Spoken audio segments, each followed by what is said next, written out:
आरोपीच्या वकिलांनी जो अर्ज केलेला होता त्याच्यावर त्यांचा युक्तिवाद झाला होता. तुमचं काय म्हणणं म्हणून पुढची तारीख दिली? आरोपीच्या वकिलांतर्फे आज रोजी युक्तिवाद करण्यात आला. आज आम्ही मूळ फिर्यादीतर्फे वकीलपत्र दाखल केलेलं आहे. आमचं म्हणणं होतं न्यायालयास की आमचं म्हणणं लेखी म्हणणं कोर्टाच्या रेकॉर्डवर येणं आवश्यक आहे. आम्हाला आमचं म्हणणं म्हणण्याची संधी देण्यात यावी. कोर्टाने ती विनंती मान्य केलेली आहे आणि 27 एप्रिलला अंतिम युक्तिवादासाठी प्रकरण ठेवण्यात आलेलं आहे. त्याच्यात तपासी अधिकारी आणि मूळ फिर्यादी यांच्यातर्फे आम्ही मूळ फिर्यादीतर्फे जे वकीलपत्र दाखल केलेलं आहे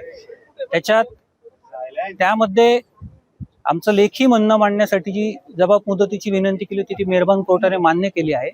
27 तारखेला आमचं लेखी म्हणण्यात मांडण्यात येईल.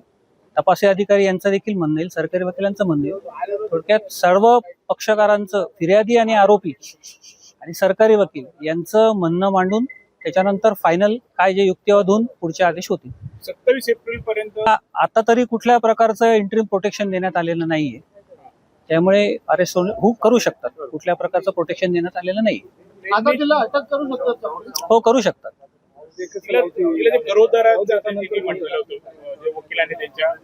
सर्टिफिकेट सादर केलं आहे तसं काय नाही. कोर्टात काही नाही, दस्तऐवज सादर केलेला आहे, तो युक्तिवाद केलेला आहे. पण त्या संदर्भात माझ्याकडे कुठलं कागदपत्र नसल्यामुळे आता मी काही सांगू शकत नाही. परंतु कोर्टाने आता शोकॉज नोटीस काढलेली आहे. मूळ फिर्यादी आणि तपासी अधिकारी यांचं म्हणणं ऐकूनच पुढचा काय असेल तो आदेश होणार. आर नंबर 156/2026 मध्ये आरोपी निधा खान हिने जे SIT या गुन्ह्यामध्ये तपास करते आहे. या गुन्ह्यामध्ये आरोपीने अटकपूर्व जामीन आणि अंतरिम जामीनसाठी माननीय कोर्टामध्ये अर्ज दाखल केलेला होता. आज SITच्या तर्फे मी स्वतः माननीय कोर्टामध्ये हजर राहून माननीय कोर्टामध्ये अर्ज दाखल केला. आज आरोपीच्या अर्जावरती तिचे जे वकील आहेत त्यांनी बराच वेळ युक्तिवाद केला.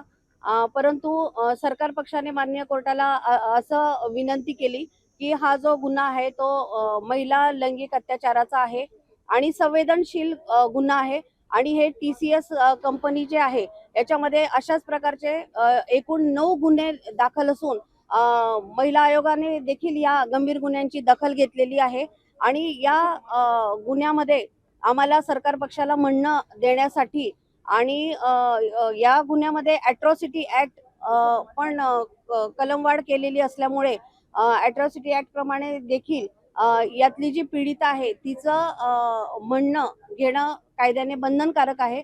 म्हणून तिचं म्हणणं घेऊन तसेच आम्हाला तपासी अधिकाऱ्यांचे म्हणणं घेऊन आणि मग आम्हाला युक्तिवाद करण्यासाठी वेळ देण्यात यावा. माननीय कोर्टाने आमची विनंती मान्य करून जी पुढची तारीख आहे सुनावणीसाठी 27 तारीख दिलेली आहे. महाराष्ट्रातील सर्व बातम्यांचे विश्वासार्ह व्यासपीठ, सकाळच्या सर्व सोशल मीडिया प्लॅटफॉर्मला लाईक, फॉलो आणि सबस्क्राईब करा. तसंच सर्व नोटिफिकेशनसाठी बेल आयकॉन प्रेस करायला विसरू नका.